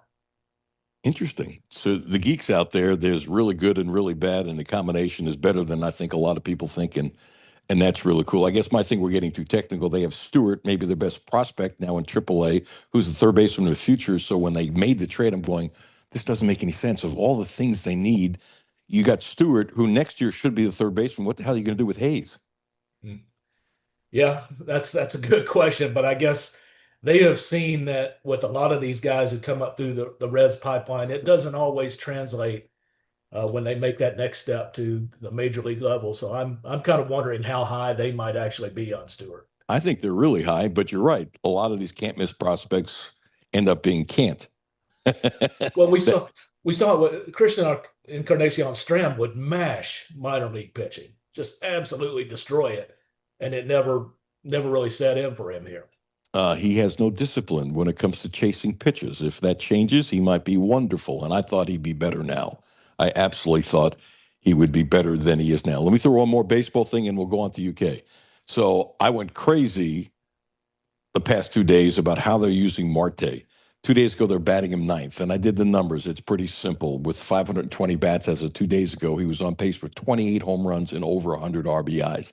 There's your power bat. Now, that doesn't mean you can do it over a whole season, but it's obvious he's got a lot more confidence. It's obvious that part of his lack of confidence, from what Tito said, was playing third base because he's been so terrible, all that kind of stuff. So my thing is, you're batting him ninth, it's criminal. It's really criminal. My other thing is Stevenson DHs a lot, and he's a much better hitter than Stevenson, but Stevenson is a guy, they got to play him more and all that. It's just BS. Marte, yesterday, I said, should bat sixth and should be the DH all the time. Now, if they want to try him in right field and he doesn't screw up, I'm okay with that, but he might be your power bat, and I think you need to find out. And before giving up the entire farm system for a bat, I would DH him or play him in right field every single day. And you know what? After another 100 bats, 120 bats, all of a sudden he's striking out all the time. Okay, it doesn't work, but you got to try him. You got to try him. He's really hitting the ball well now with power, with power. The ball comes off his bat. It makes a different sound than most guys on this Reds roster. And I really think someday, with his physical build and how he's going to continue to mature and grow into that, he's going to be a 30, 35 home run guy in a season eventually. You can see that coming just by how hard he hits the ball. So just DH him, or let him. Maybe he can catch enough in right field, and then late in the games you stick Benson in for defense, as Tito likes to do. I'm all for that. You're up 4-1, 5-2. Get him out of the game. Put Benson in. It keeps him involved, and he made some good plays in center field last night because he had to, because Fraley's up in Vegas and that kind of thing. So I don't know. I would hit him behind Ellie, and that's a lot higher. That's a big jump, but I've been a little bit frustrated with Hayes at that spot. He's been a real hit and miss guy, but if you need a real right-handed power bat behind Ellie, he might be right there under your nose, like you say. He might be, and I wonder if that's too much pressure this time. But if they try that, I'm good with it. Okay, I'm going to get sad on you for a second because I know you were friends with him too, and I know, as I said earlier in the monologue, the public doesn't know him, but I think it's worth saying something. Chuck Perry was one of the nicest human beings I've ever met in Lexington, and I'm not saying because he passed. You know that. Plus, you know him. A very strong Christian. He was battling cancer for years and years and years and years, and disappeared, as you know, for quite a long time. Then all of a sudden show up one day, and he was really frail and thin, and he was thin to begin with, and you knew he was hurting, but he said, "Yeah, I'm doing great, whatever." Always positive. Never heard him say a bad word about it anyway. Always kind and considerate, and certain people have a soul about them that's just wonderful. So we lost him, and you know. And occasionally he'd hand you a picture that he took of you. Like, he caught me in some crazy moments on press row with some funny stuff. Here, by the way, UK should do something for him. In other words, I like what they do, with sometimes you put flowers on a seat or something like that. And really, he didn't sit because he was always on as a photographer on press row and stuff like that, or maybe put an X or something. I bet they've considered it. There were times he could have made money as a photographer and shot UK instead, or took a trip to a different country with a bunch of UK athletes and wasn't really making money do it because they wanted to take the trip and wanted to capture the UK athletes and stuff like that. It was out of kindness, not for financial reasons and stuff like that. They should do something, don't you think? And I wouldn't be surprised if UK is kind and does something. Yeah, I'd say they probably will. And it reached beyond sports with him. He would be a guy who shot a lot of the band. He had a lot of close relationships over there. There's not a lot of people taking game day band pictures, but Chuck was always out there doing the pregame and halftime shows. He'd do cheerleaders and dance team photos for those groups. So I think everybody over there on campus knew him in some capacity. And you said it best. He was just one of these salt of the earth type of guys that set a good example. I've always wondered, like, how he would show up. And there were days, Alan, when he'd show up and I'd be like, man, how are you out here? Yep. And I don't say that to me. It's like, man, this is just really taking its toll on him. And he's got a big smile. He's asking everybody else how they're doing. I'm like, how am I doing? How are you doing, Chuck? Yes. And what he was always saying, I'm good. Yeah. Yeah. But he cared about people and cared about their spiritual life and wanted to share that part with everybody he talked to. Just a great guy. It's sad. We've lost a handful of longtime UK guys. Yep. Lonnie Demery recently. It feels weird when we're in the a press conference or other things and not to see these folks. Totally changed. Greg Byrne, former UK assistant AD, now the AD at Alabama, wants to tweak college football, the playoff selection, and I'm all for this. And so, for example, one of the reasons why I'm not picking on Indiana, but one of the reasons why Indiana made the playoff, and their turnaround last year was spectacular, but one of the reasons that they got in, they were playing cupcakes, which helped their record, and then somebody loses and they snuck in, and more power to them. Okay, but I agree with Greg Byrne. Okay, I didn't know this until I saw this article. I mean, I'm not looking at everybody's schedule. Maybe you will, but I'm not going to go. I put too much time into this to look at Penn State's schedule, okay? They are apparently playing Nevada, Florida International, and Villanova. All due respects, that's about it. That's like taking butter out of the refrigerator and letting it sit on your countertop for about 4 hours, okay? That's about as soft could be. So let's say, I'll just make up a number. Let's say Penn State's ranked 4th in the country, stuff like that, and in the preseason, and they're beating Nevada, 50-6, Florida International, same thing. So they're probably not going to drop much. They're probably going to be around there. Maybe somebody will jump ahead of them if they played a really tough game and that kind of stuff. Let's say if they're 4th. I don't know where the hell they're going to be. That's not the point. You know what I'm saying, where they don't really drop people when you win 50-6 unless somebody does something, to jump over you. Well, their bodies haven't been tested, as you know. It's soft as butter. They're not going into a game where they could lose. Sure, upsets happen. Come on, they're not going to lose. If they lose to Nevada, they shouldn't be in the playoffs. If they lose to Florida International, they shouldn't be in the playoffs. If they lose to Villanova, They shouldn't be in the playoffs. So the point is this: you really need to fix the system that they have to scale on a computer or something where the non-conference games mean something, so that some of these teams, don't go 3 weeks without playing anybody, and then their bodies are not as sore as a lot of other teams. Besides, the record is better than maybe it would be. Maybe they still would be undefeated. But you know what? If Kentucky started with Nevada, Florida International, and Villanova, they'd be 3-0 going into the fourth game. They just would be. And people would say, well, maybe let's talk about them getting the top 25. Well, not yet. They'd have to play a couple more teams, but they'd be halfway to a bowl game, right? Halfway to a bowl game. And so there's so much they need to fix in college football, don't you think? There is, and it feels like every time they try to fix something, it maybe messes around with something else.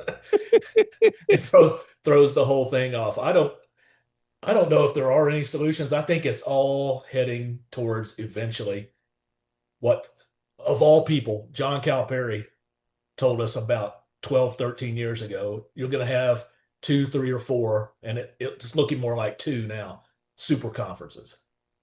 Big Ten, SEC is what it looks like to me. Yeah, he was right. He was ahead of the time. There's no question about it. Everybody else is going to have to kind of find their place or maybe a different level. I think it's going to break off and be 2 super leagues eventually, and they'll be able to manage a lot of this debate better than what we're hearing now. Stuff like, Jeff Brom. I have a lot of respect for him, like him, but he mentioned that he thought everybody should be playing, P4 opponents. Kind of a little dig at the SEC with its 8-game schedule it still has. But like you said, that 8-game schedule in the SEC is such a gauntlet. It's so physically taxing that you can't possibly compare it to some of these other leagues playing 9 games and saying that's stronger. Would Louisville finish 500 if they played in the SEC overall with their non-conference and conference games if they were in the Southeastern Conference? Be fair now. Say it'd be close. They'd be right around that mark. And I think if you traded Kentucky's schedule with Louisville's, Kentucky would probably be looking at a little more optimistic outlook this season than they have. Couldn't agree with you more. I think if Louisville played in the SEC, they would have a shot at a bowl game, legitimate shot. But it might be close. I agree with you. And if Kentucky was in the ACC, I know Clemson's in there. I know the teams are in there. Would I be surprised if they finished 3rd, maybe 4th? No. Would that guarantee a bowl game? Yes. Would it guarantee one of the best bowl games? Absolutely not. But people would look at Stoops differently, but it is what it is. You agree with the reversal with Kentucky, don't you? Yeah, I do. And I think Stoops will be the first to say, hey, we got to play who we play. You can't do anything about that. Right. And he's right. And he's acknowledged it. He says it's a big challenge for them, but they're not running away from it, and I kind of like that attitude and the mindset. He's said a lot of things in this preseason that remind me more of the kind of old Stoops chip on his shoulder coach than we've heard maybe the last 3 or 4 years. And I'm wondering how big of an effect that might have on this new team of his. Can't hurt. All right, get a little controversial here, and I'm not being negative.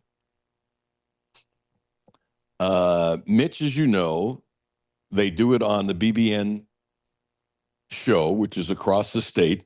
Isn't it in West Virginia too? Anyway, they've got a really nice network they put together.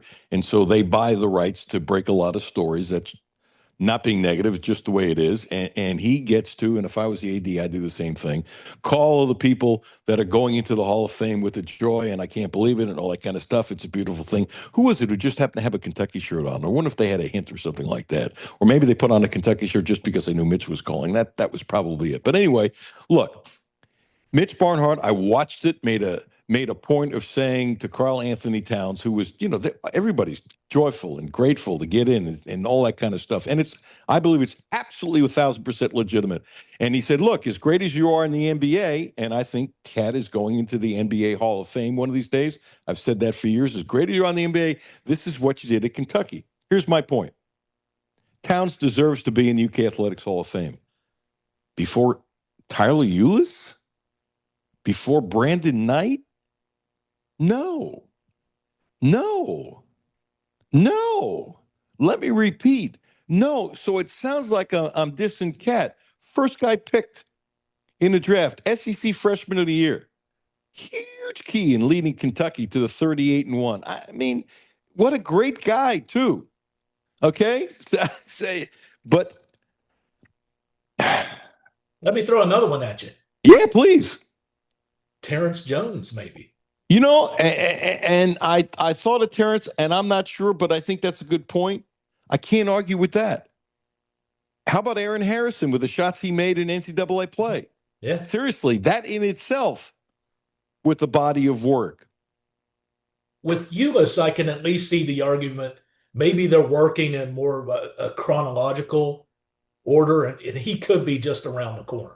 Maybe, but let me throw this at you. If that's true, this is one of my pet peeves. Anthony White deserves to be, you can't argue with, Josh Allen. My gosh, I think if he plays 10 years the way he's been playing, he's going to go in the NFL Hall of Fame. That's how I look at it. He's that and a great human being, and God bless him. His son is now cancer-free. What his family's been through is a lovely family. They love UK and all that kind of stuff. But how the hell is Anthony White not in the UK Athletic Hall of Fame? Didn't rush for 4,000 yards, but he was a great receiver. Hell of a blocker, make guys miss, could really run the ball. He belongs in UK Athletics Hall of Fame, and I think they've either passed over him. So I don't think it's as chronological. I understand what you're saying, but I don't think it's chronological. I question the judgment. Now, I can't argue with Josh Hines Allen going in the Hall of Fame. Can't argue with that at all. All well-deserved. But Anthony White should have already been in, and it seems like if you're part of the Mummy era, therefore, you're thought of differently. Yeah, I've always wondered about that, and I don't know who was on this most recent committee. They used to take media members were part of that, and I always wondered, are they taking enough guys who were connected to or covered a lot of football to make some of these decisions? Because there's no scenario that you can dream of where Anthony White shouldn't be in there. If you just open up the record book and look at the rushing, receiving, total yardage. I mean, I think the guy, he might be a top 5 receiver in UK history as far as receptions go. I need to double check, but I know he's pretty high on the list because he caught a ton of balls when he was here. And not a ton of balls, but how many times on 3rd and 7 did he get 9 yards for a first down or 8 yards for free? He was like a chain moving machine. Just an outstanding multi-purpose back. So it just makes me wonder, is there anyone on there who has enough knowledge of that era of UK football that's saying, hey, what about, we need to really consider so-and-so? Career receptions, all-time UK leaders. And obviously, I looked this up. Who are we kidding? I knew Yeast was 1, and I knew Abney was 2. Guess who's number 3? Is it White? Yeah. and I got to tell you, I should have known he was 3rd. I would have guessed 5th. I was guessing 5th, 6th, or 7th in my head, and I should have said it, but I didn't. But I'm being honest. He's got 194 catches. Yeast has 208, and Derek Abney, who was just named for the last 25 years the best return guy in the SEC, and he sent me a video the other day. It was kind of funny. Just before we went off the air, he was at playing in a golf tournament or something like that, and had one of those jug machines, which guys catch punts and stuff like that. And the jug machine punted him something, and he sends me this text with the video. He says, Alan, I still got it. And he's backpedaling and makes the catch and then cheering and stuff like that. He's such a good guy. Yeah. And he's going to join us during the football season when he gets to watch games. He's got a lovely, lovely situation when he can't watch UK because his daughters are playing sports all over, and he's, being a dad and going around and stuff like that. But no, Anthony White is 3rd. He's 3rd. And by the way, receiving yards, maybe that's what you knew. He's 9th with 1,520 yards. Yeah, it's just, you look at his numbers, like I said, just open up the record book. He's all over the place. And nobody can convince me that he doesn't belong in there. I mean, he should be widely regarded as one of the best backs who have played here, but for whatever reason. Absolutely. Absolutely. I mean, you got to go all the way back to Roger Bird. Everybody forgets who Roger Bird was. But if you want to go back to that, see, that's the problem. People don't know history. It's just been one of my pet peeves that ticks me off. In other words, I don't like voting on certain things if I really don't know all the people. And there are times people are voting who I don't know nearly as much as I do, but and I'm not trying to be a pompous blank with that, but I don't want to be unfair to somebody. Yeah. Because that's not right either. And I always feel that way when they do the Lexington Herald Leaders, Sports Person of the Year. There's a list of people on there with incredible accolades, and I always feel a little bit guilty. It's like, I might be passing up somebody who's the best in the world at what they do, but I really don't know enough about it. You know what? I have the same feeling too. I don't want to screw anybody. And especially if it's a minor sport, somebody who didn't get a lot of publicity just because that's the way it is, and then you're not giving him the props that they deserve. And I teased Mark's story about it one time, who's done a great job with the award. He really, it's spectacular. He's kept the thing alive. It's thrived and flourished. And he has bios on, it's like 3 pages of 3 columns. Isn't it 3 pages or 2 pages? I mean, the research he does to put the list out, in a way, he makes it easy for you. And then he also makes it harder for you, and that's okay. And I always find, and I put way too much time into it because I don't want to screw anybody. Exactly. Especially when you start glancing down and seeing Olympic gold medalists. It's like, I barely know anything about this person. They're the best in the world at what they do. If the Reds don't get a power hitter and Marte gets 4 at-bats for the rest of the season, I'm okay. You and I will just strongly disagree. Now, if you can get I'm not. Okay. Because they've had Marte for most of the season, and they haven't played well. He was hurt, and now they're finally starting to play him. Look at his numbers, Jeff. Let's put it this way. Let me couch it. Excuse me. If they can get a bat that's legitimate without giving up, you got to give to get, but without giving up, their top 2 prospects, I'm good with it. Yeah, I am good with it. So they won't give up those guys, but I think you can find a guy, maybe a Marcell Ozuna, if he hasn't been. I haven't checked the wire here lately, but if he's still out there, you might be able to get something done. The Reds are going to play the Braves here, so it's a good time to talk about it with them being sellers. Absolutely, and I thought of Ozuna, and let me ask him, he's had some off the field problems. Yeah. And do you think that wouldn't sell in Cincinnati? Because what happens now, you trade for him, and the domestic issues then will be up in the media. Hey, you're trading for me. He had this, that, and this, and that. And do you think that would tick off Reds fans? Or you think, and I'm good if it does or doesn't. I'm not saying either way. But you think that would then create a cloud when the guy is coming here? But with the Bandbox Stadium, if he's not really expensive, and I don't think he would take a top-notch prospect because his contract is up after this year. They're not going to give up one of their top 5 prospects for him. They're dumping salary and maybe getting a live arm in single A or double A. That would be fair on both sides. Yeah, you're going to have to give up somebody with a live arm in all probability, and you should have to do that. And I'm okay with that.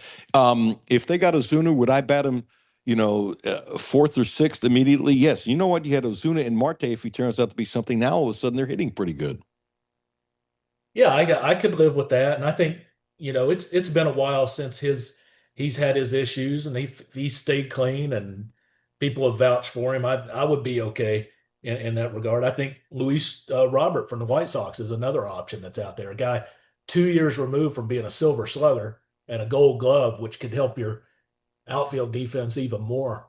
But the latest I heard on that is the White Sox are asking for a ton in return for him. And he's not hit all that well this season, but a lot of talent in that bat of his. And he's a guy that's still rather young. He's entering his prime years. Yep, and he bats against lefties much better than righties, and that's kind of all part of it. Jeff, what about UK? Did we not discuss that's in your cranium that I didn't hit you on, that you just have this passion to throw out there? Well, maybe just the sense that I got from Mark Stoops during this press conference the other day. I think he likes this team a lot, and he may know that he's got something better than a lot of people expect. Now, the big thing there is going to be the schedule. This could be a lot better team and win 5 games. In all honesty, they could be fun. They could be entertaining. score a lot more points, and go 5-7. But I feel like he thinks that the fans are really going to like and be proud of the product that they put on the field with this group of players. If they win 5 games and they play well, and anybody who wants to get rid of them, they're idiots. Everybody's entitled to their opinion, but I really mean that, not just because it's about $40 million, but if you see obvious improvement, and it could have a layered effect. But here's the thing that just ticks me off, though, Jeff. It's like one of my pet peeves. When you say the schedule stuff, and I'm guilty, I've said the same thing too a million times. Jeff, I'm not going to be a hypocrite to you. I'm not. When I got here in the 80s, I thought it was ridiculous. Here's where I was wrong again, Jeff, where people would tell me, Cutler, you don't understand Kentucky. Kentucky's never going to win in football here. Da da da da da da da da da da da da da da da da. And okay, there have been pockets where it's been good, but this has not been a winning football program since Bear Bryant left. Nice pocket with Mummy, nice pocket with Kersey, nice pocket with Brooks, nice pocket with Stoops. But it's really not one of the elite programs. I don't care what anybody says. I've always thought you could win here. I always thought Mike Leach told me twice if he ever became the coach here, he'd win the national championship. I swear to you, he told me that twice and wanted to be the coach here and loved this place. And it's really sad it didn't work out. And Tennessee was stupid when they didn't hire him. One of the dumb moves by Tennessee. I love Mike Leach. I regret not taking him up. Every place he went, he invited me to come visit him, and I never did it. Even going fishing down in Florida. Dumb, because you say, man, next year, and then next year didn't happen. So I've been wrong. I really thought you could win big here if you had the right coach. And I know I'm doing a long thing here, but I want you to answer as long as you want. And I've said this for quite a while. No disrespect to Mark Stoops. I promise you. But if Nick Saban 10 years ago became the Kentucky coach, give me an answer, and then I want you to respond. Do you think he would take Kentucky to the promised land? Because I do. Depends on the definition of promised land. I don't think he would have been able to win a championship here. Why? It would be really hard to recruit to that level. Even with the Saban brand behind you. And I think you'll see that with some extent in North Carolina with Belichick. I don't think he's going to be able to be in that picture. But I do think that Kentucky would have been, in that hypothetical situation, able to sustain maybe 9 and 10 win seasons a little bit better. Jeff, if you start doing 9 and 10 wins and you have a chance to get the next level over the top when the ball bounces your way, you and I will respectfully disagree. As always. All the time? At least 10% of the time we agree. No, we agree more than that, don't we? Maybe we don't. You'll smile and say, you don't know what you're talking about. No, I would never do that to you. No, I miss that, though, when we go out to practice and have our little debates. Yes. About this, that, or the other. We could both tell each other, you're out of your mind, and smile and say, maybe you may be right, to quote Billy Joel. Yeah, you might be right. But by the way, I'm watching it on HBO. Oh, it's great. It's have you seen it? Awesome. I fell asleep towards the end of the first one. You got to remember, Hicksville is not that far from where I grew up. Okay. Yeah. So he's a Long Island boy. And when I was in college, for 25 cents, they had extra money, whoever did it in college, for the fund for groups and stuff like that. After finals, a couple years in a row, they brought in some great bands. One of the bands they brought in, I think it was 74, was Billy Joel. All we knew, he was a kid from Long Island. And what you would do is after finals, we would hang around just to drink beer and party. I don't know why so many people would just leave. It was kind of like, no, it's over. I love college. I love my friends. We would hang out for like a couple of days. And just because, the apartment was paid for, all that kind of stuff. If we had to pay a new month, we wouldn't have done it. But it was paid for, whatever. So we would just hang out. There was no, just whatever. Saw him then. And not only was he spectacular, are you ready for this? Did some of the greatest impersonations I have ever seen, and didn't do it as he became big. Yeah, he was good at that. He could do a killer Ray Charles and yep. Joe Cocker. Joe Cocker was the best. Yeah. He's done some Bob Dylan songs and kind of tried to throw a little bit of that flavor in there. He's not bad at that either. So I'm enjoying the heck out of it. So I don't know how we got on Billy Joel, but you're right. We've had discussions on the song. Jeff, you're crazy. You don't know what you're by talking me about. Conceding that you may be right, it brought about Yes. a whole different discussion, as we're prone to do. Jeff, would you do me a favor? Sure. Would you tell my wife that I may be right? She already knows you're crazy. That she knows, but It's too late. It's way too late. Would you just tell her that I might be right? I need that. Yeah. Every now and then. Every now and Alan then. is right. It's a leap year. Hey, man, give yourself another plug for what you're doing and stuff like that, please. And always fun bantering. Not that either one of us know where the banter is going. Yeah. Well, we're at Cats Illustrated. Again, it's moved over to the On3 network. And you can find all our links and stuff to that on my social media. It's JDrumUK. Thank you, sir. How many years you been doing this, real quick, so people know that you're an old man with a great knowledge and experience? I always have to do the math. This will be 26 consecutively, but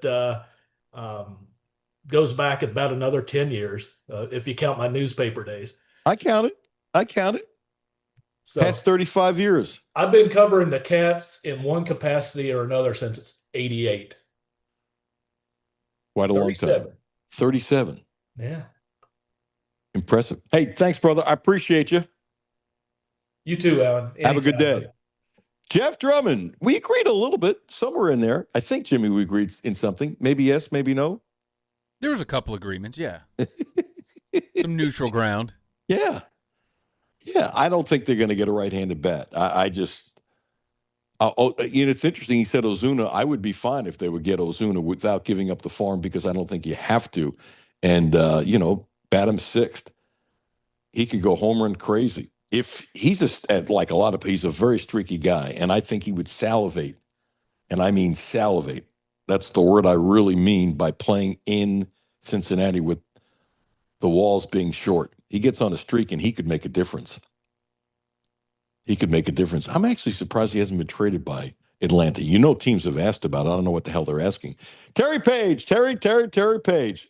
Not a very good. She's a healer and a great licensed massage therapist. She has what she calls her Terry's Big Beautiful Deal.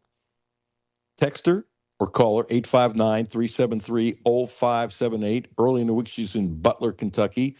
The rest of the week, she's here in Lexington at the Spirit Essential Wellness Center in Delzon Place.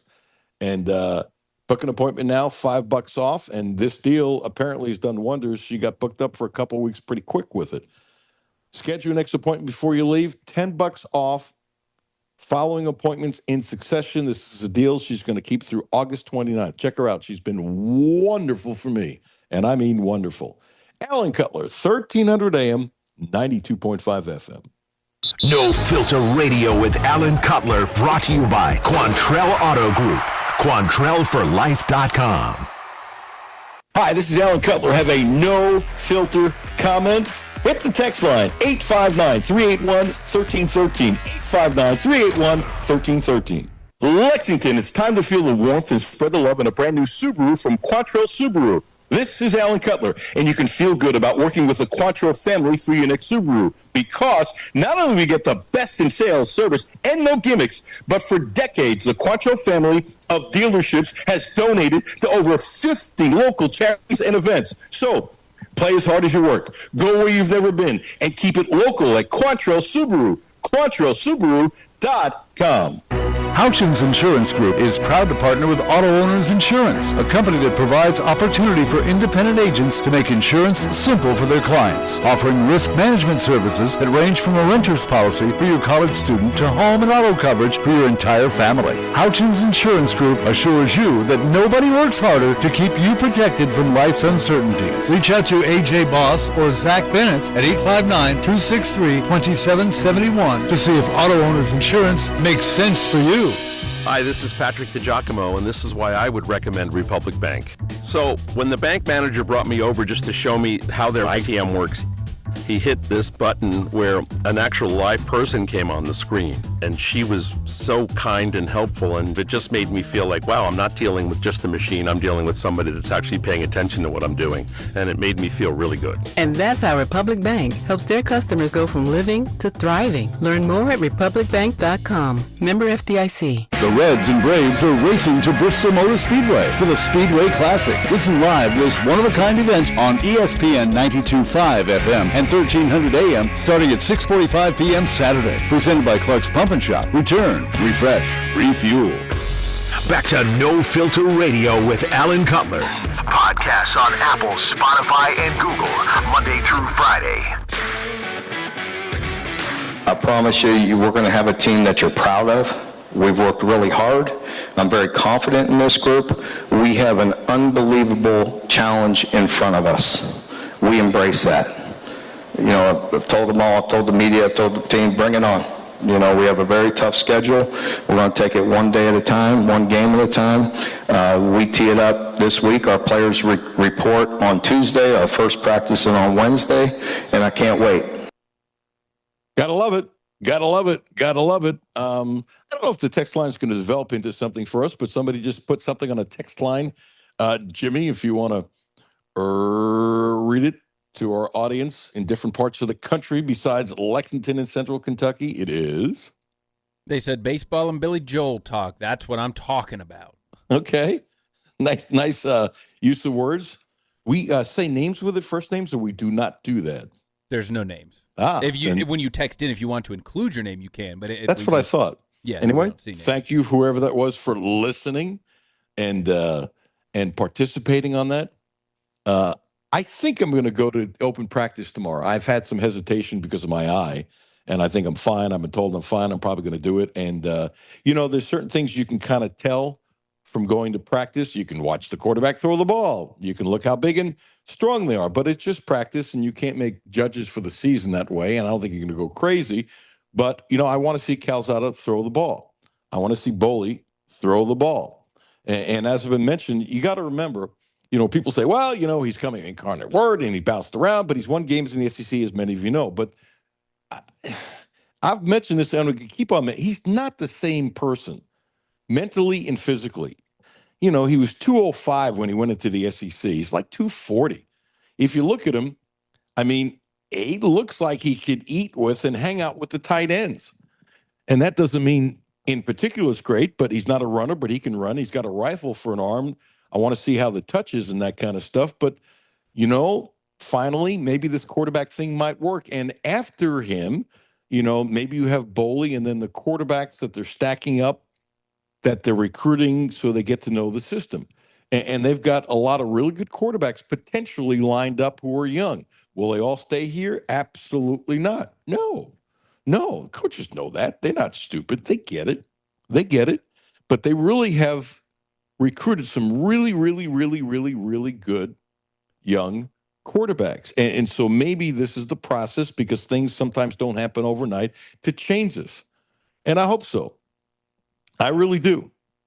We're going to do something we've never done. I don't think we've ever played a clip 3 times. We only have 2 minutes left, but Jimmy, would you cue up Steer's hit again? I am just so impressed with it. And what he did, it's absolutely unequivocally off the charts. The game is tied at 2. They're playing the Dodgers. Big crowd last night in Cincinnati, and they were trying not to get swept. It's amazing that the Reds are the only team in baseball not to get swept all year.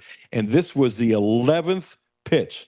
The 11th pitch of the at-bat with the game tied at 2. Runners go, and sucked to center. Outman flying back. Off his glove. The Reds lead. Hayes scores. The wave for Stevenson. Steer to third. The throw. Save. A thriller to deep center. And Steer has the Reds on top. It's a really good call by John Sadek. I don't watch him enough to get an opinion. I hear his clips when I'm watching, the clips on YouTube and stuff like that. That was a really good call. And like I've been saying for the entire show, if there's been a better at bat this year, 11 pitches and fouling off so many pitches with a 3-2 count. And Steer saying he knew that Sheehan was trying to get him out on a high fastball because that's been a problem of his, and he wants to do better at that. And Sheehan was doing a good job. I think he got 10 out of 11 guys out or something like that. I mean, he was doing a really good job. Huge hit, huge hit, huge hit. The Reds are now 57 and 52, and you can tell, not just from the sound bites, because some of it are things that you have to say, that they really believe they have a good team. Good enough to win the World Series? Let's not get silly. Good enough to fight for a playoff spot? Yeah, I really do. So they got Hayes and they got Littrell, and now Zach Littrell going in the starting rotation will help the bullpen a lot. Really good move by the Reds, who gave up a number of players, 2 in their top 10 to do this, and not afraid to give up players. And oftentimes when they have said, and Jeff Drummond made joke of this, but he's absolutely right, we tried. There are teams like Philadelphia. There are teams like San Diego. There are teams like the Mets who will give up more than they really want to get what they need to get. That's what their farm system is. In Philadelphia, let me tell you what, they will give up whatever basically to get what they want. And they got the best relief pitcher in baseball who was available. And San Diego got the second, Miller, the second best relief pitcher. And the Mets did a great job getting their bullpen, 3 guys that are really good to help them out. And so sometimes you have to give more. I'm good with the Reds giving more. I am. I'm not good with them doing something stupid, but giving more. No show tomorrow. Reds baseball, no show tomorrow. I will be back on Monday. Jimmy, as always, I appreciate it. Fun conversations with Darryl Bird and Jeff Drummond. Thank you, guys. I appreciate you. And 50-50, I'm going to practice tomorrow. I really want to, but I'm not sure I should. So we'll play it by ear. Thank you for listening. Have yourself a great day. Count your blessings. God bless Chuck Perry and his family.